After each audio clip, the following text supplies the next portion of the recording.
Hello बंधु बान्धवीসকল आशा करूँ আপোনালোক ভালে আছে। আজি আপোনালোকৰ সন্মুখত আৰু এটা নতুন ভিডিঅ' লৈ আহিছোঁ। এই ভিডিঅ'টো হ'ল যে এই কেইদিনমান আগত আপোনালোকে যি ৰেচন কাৰ্ডৰ কাৰণে এপ্লাই কৰিছিলে, ৰেচন কাৰ্ডৰ কাৰণে পঞ্চায়তত নি যি ডকুমেণ্ট জমা দিছিলে, এই ৰেচন কাৰ্ডখন আহিছে নে নাই বা এই ৰেচন কাৰ্ডখন বনিছে নে নাই আপোনালোকে কেনেকৈ জানিব পাৰোঁ। জানিবলৈ হ'লে এই ভিডিঅ'টো প্ৰথমৰ পৰা শেষলৈ চাওক। বন্ধুসকল, এই ৰেচন কাৰ্ডখন এতিয়া আপডেট আহিছে।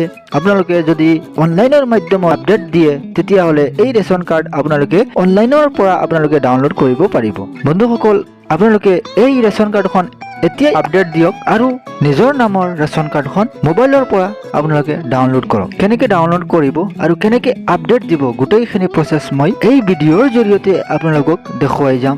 আপোনালোকে অলপ স্কিপ নকৰাকৈ প্ৰথমৰ পৰা শেষলৈ চাই থাকিব। চোৱাৰ পিছত আপোনালোকে নিজে আপডেট দিব পাৰিব আৰু ডাউনলোড কৰিব পাৰিব। তেতিয়াহ'লে বলক ভিডিঅ'টো আৰম্ভ কৰোঁ।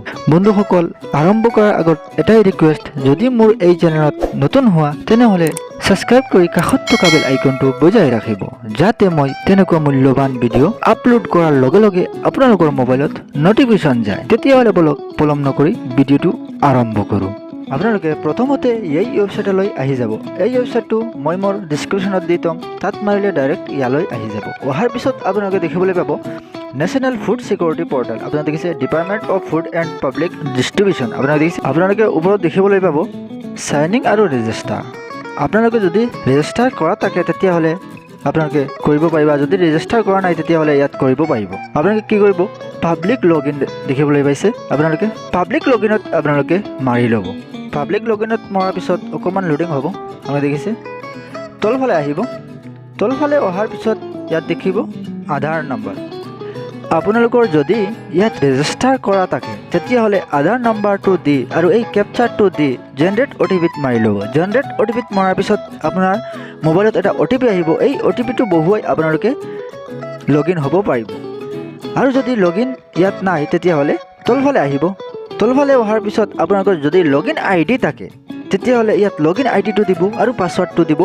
দিয়াৰ পিছত এই কেপচাৰটো বহুৱাই চাইনিঙত মাৰি ল'ব। চাইনিঙত মৰাৰ পিছত আপোনালোকে লগ ইন হ'ব পাৰিব। আৰু যদি ইয়াত ৰেজিষ্টাৰ নাই, কোনো ৰেজিষ্টাৰ নাই, তেতিয়াহ'লে আপোনালোকে new user sign up hair, আপোনালোকে দেখিছে new user sign up hair, আপোনালোকে দেখিছে ইয়াত আপোনালোকে মাৰি ল'ব। আপোনালোকে যদি নতুন ৰেজিষ্টাৰ কৰিব বিচাৰে তেতিয়াহ'লে ইয়াত মাৰি ল'ব।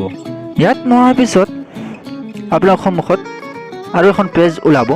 এই পেজত আপোনালোকে দেখিব ৰেজিষ্টাৰ নিউ ইউজাৰ। আপোনালোকে দেখিছে ফাৰ্ষ্টত আপোনালোকে নামটো দিব, ফাৰ্ষ্ট নেমটো দিব, তাৰপিছত আছে লাষ্ট নেমটো দিব, তাৰপিছত আছে ডেট অফ বাৰ্থ, আপোনালোকে ডেট অফ বাৰ্থটো দিব, তাৰপিছত আছে জেণ্ডাৰ, আপোনালোকে জেণ্ডাৰটো দিব, তাৰপিছত লগ ইন আই ডি এটা দিব। আপোনাৰ যি লগ ইন আই ডিটো ইয়াত ভালকৈ দি দিব। তাৰপিছত আছে পাছৱৰ্ড, আপোনালোকে মনত ৰখাকৈ এটা পাছৱৰ্ডটো দিব, তাৰপিছত কনফাৰ্ম পাছৱৰ্ডটো দিব, তাৰপিছত আছে আধাৰ নাম্বাৰটো দিব, তাৰপিছত আকৌ আপোনাৰ আধাৰ নাম্বাৰটো দিব লাগিব, তাৰপিছত আছে মোবাইল নাম্বাৰটো দিব, তাৰপিছত ইমেইল এড্ৰেছটো দিব, তাৰপিছত ষ্টেটটো দিব, ষ্টেটটো আছামটো ছিলেক্ট কৰিব, তাৰপিছত নিজৰ ডিষ্ট্ৰিক্টটো দিব, তাৰপিছত তহচিলটো দিব, তাৰপিছত ভিলেজটো দিব, তাৰপিছত এড্ৰেছ আছে এড্ৰেছ 1, আপোনালোকে এড্ৰেছ 1টো দিব, 2 দিলে দিব, নিদিলে নাই। ইয়াত ষ্টাৰ মাৰ্ক নাই। তাৰপিছত পিন নাম্বাৰটো দিলে দিব, নিদিলে নাই, এইটো ইয়াত ষ্টাৰ মাৰ্ক নাই। তাৰপিছত ই যিটো কেপচাৰ দেখিছে আপোনালোকে 7+8, ইয়াত আৰু এটা বেলেগ কিবা থাকিব, আপোনালোকে এইটো ইয়াত কেপচাৰটো ইয়াত বহুৱাৰ পিছত ৰিমাৰ্কছটো দিলেই দিব, নিদিলে নাই, এইটো একো প্ৰব্লেম নাই, দিলেই হ'ব, নিদিলে নাই। তাৰপিছত আছে যিটো বক্স দেখিছে আপোনালোকে, দুটা বক্স, এই দুটা বক্সত আপোনালোকে টিক মাৰ্কটো লগাই দিব। লগোৱাৰ পিছত আপোনালোকে ছাবমিট যিটো দেখিছে আপোনালোকে ছাবমিটত মাৰি ল'ব। মই বাৰু এইখিনি ফিল আপ কৰি আপোনালোকৰ নেক্সট ষ্টেপ মই দেখুৱাই দিছোঁ। আপোনালোকে ছাবমিটত মৰাৰ পিছত তেনেকুৱা এখন পেজ দেখিব। দেখিছে যিটো ওপৰত দেখিবলৈ পাইছে কমন ৰেজিষ্ট্ৰেশ্যন ফেচিলিটি, আপোনালোকে দেখিছে ই যিটোত ইয়াত মাৰি ল'ব। মৰাৰ পিছত নিউ ৰেজিষ্ট্ৰেশ্যন দেখিছে, ৰেজিষ্ট্ৰেশ্যন ষ্টেটাছ দেখিছে, গেট RC ডিটেইলছ ইয়াত থাকিব। আপোনালোকে যিটো ওপৰত আছে নিউ ৰেজিষ্ট্ৰেশ্যন ইয়াত মাৰি ল'ব। ইয়াত মৰাৰ পিছত আপোনাৰ সন্মুখত ছিলেক্ট ইয়ৰ ষ্টেট উঠিব, আপোনালোকে আছামখন ছিলেক্ট কৰি ল'ব। আছামখন ছিলেক্ট কৰাৰ পিছত ছাবমিটত মাৰি ল'ব। ছাবমিটত মৰাৰ পিছত আপোনাৰ সন্মুখত তেনেকুৱা এখন পেজ দেখিব, আপোনালোকে দেখিছে পেজখন ভালকৈ চাই লওক পেজখন। তলফালে আহিব, অহাৰ পিছত আপোনালোকে ফাৰ্ষ্টত স্কিমটো চিলেক্ট কৰিব। স্কিমটো আপোনালোকে তলত যিটো দেখিছে 3 নম্বৰ যিটো হয় এইটো ইয়াত চিলেক্ট কৰিব। চিলেক্ট কৰাৰ পিছত চিলেক্ট বেনিফিচিয়াৰী টাইপ আপোনালোকে ৰেচন কাৰ্ডটো দিব। দিয়াৰ পিছত তলফালে আহিব, আধাৰ কাৰ্ডত যেনেকুৱা নাম আছে তেনেকুৱা আপোনালোকে ফাৰ্ষ্টত নামটো দিব। তাৰপিছত লোকেল লেংগুৱেজত আপোনালোকে নামটো দিব, জেণ্ডাৰটো দিব, তাৰপিছত ডেট অফ বাৰ্থটো দিব, তাৰপিছত নিজৰ মাকৰ নামটো দিব, তাৰপিছত ফাদাৰ নামটো দিব। আমাৰ দেখিছে।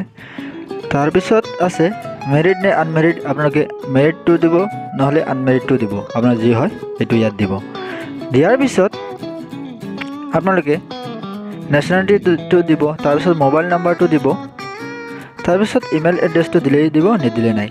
তাৰপিছত আপোনালোকে যদি জব কাৰ্ড থাকে তেতিয়াহ'লে বেনিফিচিয়াৰী হেজ এণ্ডেগা আপোনালোকে দেখিছে ইয়াত টিক মাৰ্কটো লগাই আপোনালোকে জব কাৰ্ডৰ নাম্বাৰটো ইয়াত দি দিব। জব কাৰ্ডৰ নাম্বাৰটো দিয়াৰ পিছত তলফালে আহিব, অহাৰ পিছত আপোনালোকে যিটো আধাৰ নাম্বাৰত ইয়াত টিক মাৰ্কটো লগাই আপোনালোকে আধাৰ নাম্বাৰটো ইয়াত দিব। আধাৰ নাম্বাৰটো দিয়াৰ পিছত পাৰ্চনেল আপোনালোকে দেখিছে ডিটেইলছ, ইয়াত আপোনালোকে গোটেইখিনি ইয়াত দিব। আপোনালোকে কি বিজনেছ কৰা কি কৰা গোটেইখিনি ইয়াত আছে। আপোনালোকে কুকিং হ'লে কুকিং দিব, যদি ফাৰ্মাৰ হয় ফাৰ্মাৰ দিব। দিয়াৰ পিছত আপোনালোকে তলফালে আহিব, অহাৰ পিছত এই যিটো টিক মাৰ্ক দেখিছে আপোনালোকে বক্সটো, এই বক্সত টিক মাৰ্কটো লগাই ছেভ এণ্ড কণ্টিনিউ দেখিছে আপোনালোকে ছেভ এণ্ড কণ্টিনিউত মাৰি ল'ব। ছেভ এণ্ড কণ্টিনিউত মৰাৰ পিছত আপোনাৰ সন্মুখত আৰু এখন পেজ ওলাব। গোটেইখিনি আপোনালোকে এটা এটাকৈ গোটেইখিনি ফিল আপ কৰিব লাগিব। ফিল আপ কৰাৰ পিছত আপোনালোকে ইয়াত এখন ফটো আপলোড দিব। ফটো আপলোড দিয়াৰ পিছত আকৌ কণ্টিনিউত ছেভ এণ্ড কণ্টিনিউত মাৰিব। ছেভ এণ্ড কণ্টিনিউত মৰাৰ পিছত আপোনালোকৰ গোটেইখিনি হৈ যাব। এতিয়া আপোনালোকে আপোনাৰ ৰেচন কাৰ্ডখন ডাউনলোড কৰিবলৈ হ'লে বেনিফিচিয়াৰী ষ্টেটাছ আপোনালোকে দেখিছে, বেনিফিচিয়াৰী ষ্টেটাছত আপোনালোকে মাৰি ল'ব। মৰাৰ পিছত যিটো চাৰ্চ এক্সেপ্টেশ্যন দেখিছে এপ্লিকেশ্যন কোড যিটো আছে ইয়াত আপোনালোকে এপ্লিকেশ্যন কোডটো মাৰিব। মৰাৰ পিছত চাৰ্চত মাৰিব। মৰাৰ পিছত আপোনাৰ এইখন ওলাই পৰিব। ওলোৱাৰ পিছত আপোনালোকে ইয়াৰ পৰা ডাউনলোড কৰিব পাৰিব। আপোনাৰ যদি একচেপ্ট হয় তেতিয়াহ'লে একচেপ্ট দেখাব, তাৰপিছত যদি ৰিজেক্ট হয় তেতিয়াহ'লে ইয়াত ৰিজেক্ট দেখাব। তাৰপিছত পেণ্ডিং হৈ থাকিলে আপোনালোকে পেণ্ডিঙত ইয়াত দেখিব। যদি এপ্ৰুভেল হয় তেতিয়াহ'লে আপোনালোকে ইয়াৰ পৰা ডাউনলোড কৰিব পাৰিব। বন্ধুসকল আপোনালোকে নিশ্চয় গম পাইছে যে কেনেকৈ ডাউনলোড কৰিব। ভিডিঅ'টো ভাল পালে এটা লাইক কৰিব আৰু মোৰ এই চেনেলত নতুন হ'লে চেনেলটো ছাবস্ক্ৰাইব কৰি কাষত থকা বেল আইকনটো বজাই ৰাখিব। আজিৰ ভিডিঅ'টো ইমানেই। ভিডিঅ'টো প্ৰথমৰ পৰা শেষলৈ চোৱাৰ বাবে ধন্যবাদ। আপোনালোকৰ দিনটো শুভ হওক। Thank you so' much.